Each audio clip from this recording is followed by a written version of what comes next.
必得礼。弟子拜见首席。我就将他放在你的功勋。皇甫师兄真的好帅啊！我们功勋一脉又多了一。皇甫贤弟不必客气。谭兄，有劳了。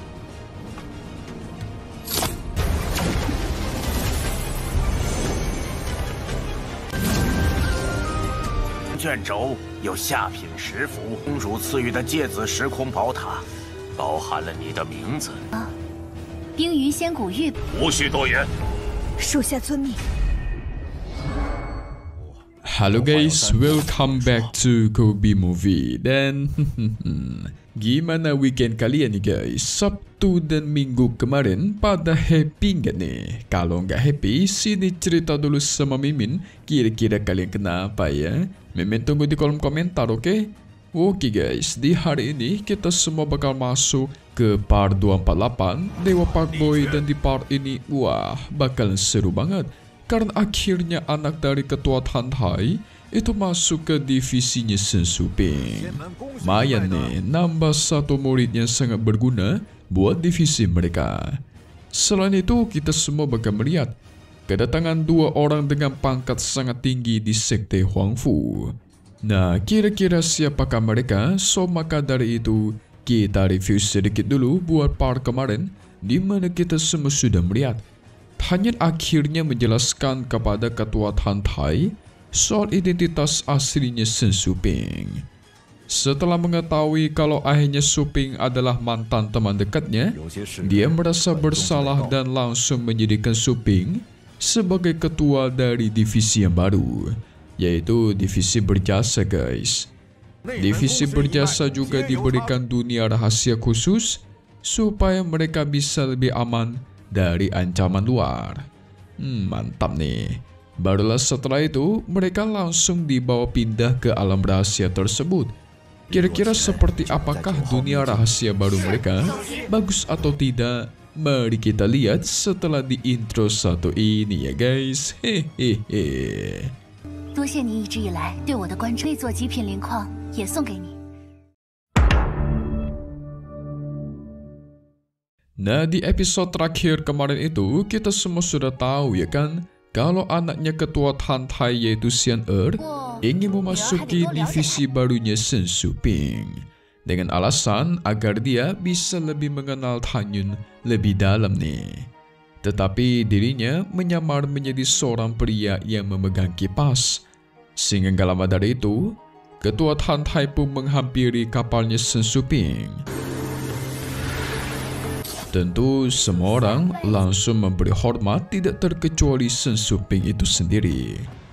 Gak perlu basa-basi, ketua Tantai memperkenalkan bocah yang di sampingnya ini merupakan seorang putra tercinta dari teman lamanya, dan Xiang memperkenalkan dirinya sebagai Huang Fuyi. Ketua Tantai ingin menempatkan dirinya di divisi berjasa milik Shen Suping. Sehingga dengan ini resmi, Xian alias Huang Fuyi menjadi murid dari divisi berjasa guys. Tapi katanya Huang Fuyi memiliki atribut cahaya dan atribut kuno. Ini merupakan 2 atribut yang super langka nih. Wah, anak dari ketua sekte memang tidak bisa nipu ya, kuat sekali guys.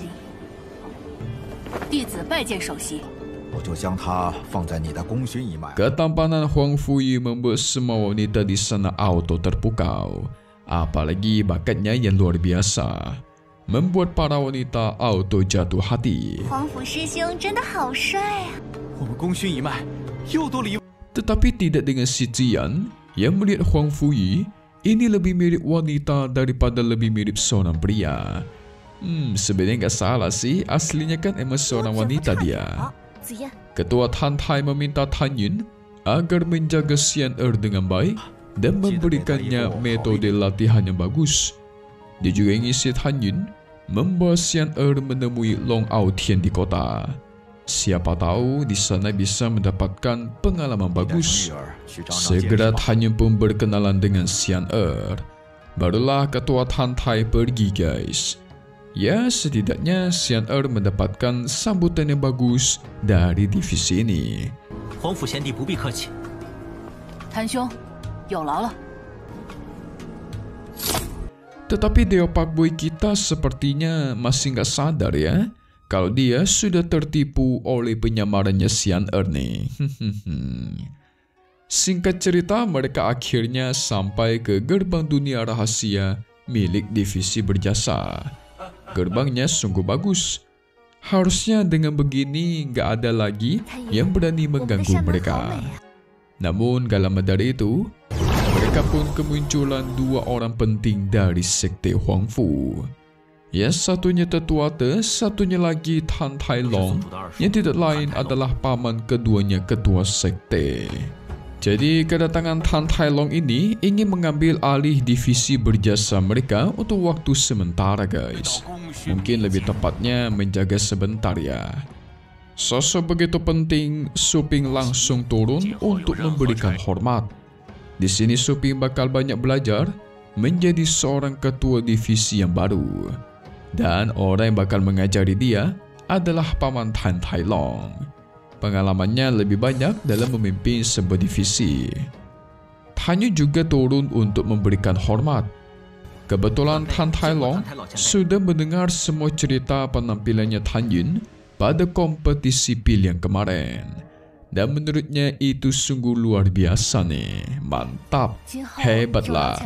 Buktinya si Lui aja ditampar 3 kali sampai bonyok mukanya tuh. Hahaha. Kedatangan tetua Te hari ini untuk mengirimkan batu spiritual sesuai dengan instruksi dari sang ketua sekte. Jadi nanti batu spiritual ini bakal sangat membantu dalam pelatihan para murid divisi berjasa. Selain itu, dia bakal membuat larangan di aula utama nih. Dengan larangan itu bisa melindungi mereka mencegah para murid divisi lain menyerang murid dari divisi mereka nih. Su Ping diberikan token untuk membuka dunia rahasia mereka. Segera Su Ping sebagai ketua divisi yang pertama, dialah yang mencoba membukanya dengan token tersebut. Proses pun terus terjadi, pembukaan dunia rahasia dimulai dan tuar. Di sini para murid sudah tidak sabar ingin melihat dunia rahasia mereka yang baru. Setidaknya ini bakal menjadi rumah baru yang aman bagi mereka yang sempat dihina-hina guys. Pembukaan portal pun sudah selesai.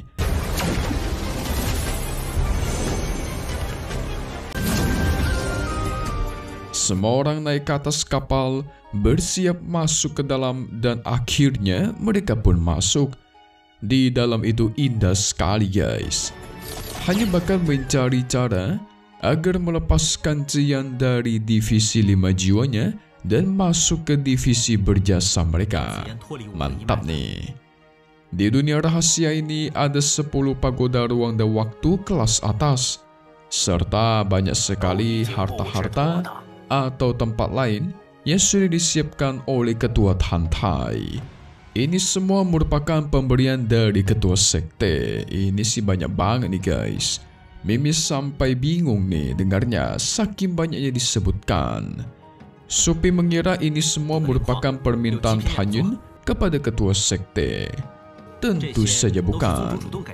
Ini semua merupakan inisiatif dari ketua sekte itu sendiri yang ingin memberikan mereka begitu banyak bantuan nih. Harusnya dengan ini mereka bisa melihat kalau ketua sekte Tan Tai memberikan perhatian khusus luar biasa kepada divisi berjasa mereka. Yes, Su Ping harus memanfaatkannya dengan baik. Kesempatan dan sumber daya yang begitu luar biasa itu harus digunakan dengan mantap. Hehe. 卷轴有下品10幅公主赐予的芥子时空宝塔。 Tidak lupa Su Ping memberikan nama lembah di sana menjadi lembah awan es abadi. Mantap, semua orang auto bahagia nih guys. Tapi tidak dengan satu orang. Yes, benar, Ketua Kong Sun Yang Chun. Ketua Kong Sun memanggil Ketua Tang, jadi di sini dia memiliki sebuah rencana super busuk. Di sini Ketua Kong Sun ingin agar tidak ada murid dari divisi lain yang boleh masuk ke divisi berjasanya Suping, selain murid-murid yang dia pilih. Nah, nanti murid-murid yang dia pilih oleh Ketua Kong Sun bakal masuk ke divisi berjasa untuk menjadi mata-mata, guys. Orang yang bakal melakukan semua rencana ini bernama Li Bicheng. Jadi ini salah satu rencananya si Ketua Kong Sun untuk menghancurkan divisi berjasa dari dalam, guys. Kalau semisal dari luar kemarin gagal, maka sekarang pakai rencana menghancurkan dari dalam dengan menempatkan mata-mata. Ketua Tang sudah memperingatkan kalau ini rencana yang berbahaya. Apalagi Ketua Sekte sudah mengatakan jangan pernah mengganggu perekrutan murid dari divisi mereka ini. Tetapi Ketua Kong Sun tidak takut. Menurut dia, tindakan Ketua Sekte sudah mengejutkan Gerbang Peri, di mana Ketua Sekte memberikan dunia rahasia tanpa izin, sampai memberikan sumber daya luar biasa kepada Shen Suping. Jadi semua tindakan ini sebenarnya tidak adil, sehingga Ketua Tang harus melancarkan rencana mereka dengan baik tanpa banyak melawan. Wah, baru aja mau bahagia nih, datang lagi aja masalah baru. Kita lihat gimanakah rencana mereka berjalan, guys. Apakah lancar ataukah tidak? So mari kita lihat. Masuk ke bagian spoiler buat part 249 Ni Tian Zhejun episode 270-nya. Oke guys, langsung saja jadi. Nanti kita semua bakal melihat Tan Yin dan Xian Er pergi ke kota Tianfang. Tetapi mereka baru aja sampai, itu langsung menemukan kesialan, di mana mereka melihat ada pencurian yang dilakukan oleh seorang wanita kecil.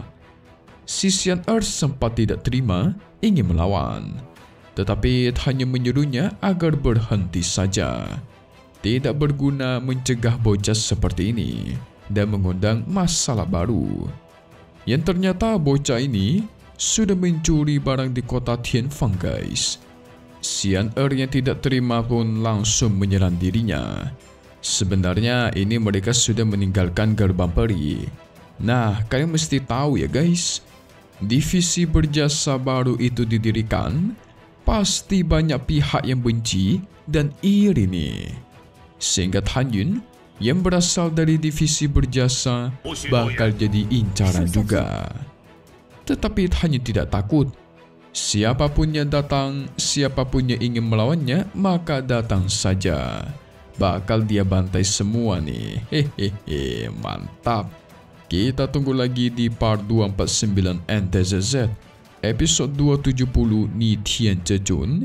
Ya bakal rilis lagi di hari Jumat sore ya guys. Satu hal yang pasti, yes, cuman di sini Kobe Movie. Thank you buat kalian semua yang nonton dan selalu support channel Mimin. Semoga kalian semua sehat selalu ya. Mimin pamit undur diri dulu. Kita bakal ketemu lagi di video-video selanjutnya. Oke kalau gitu, see you guys.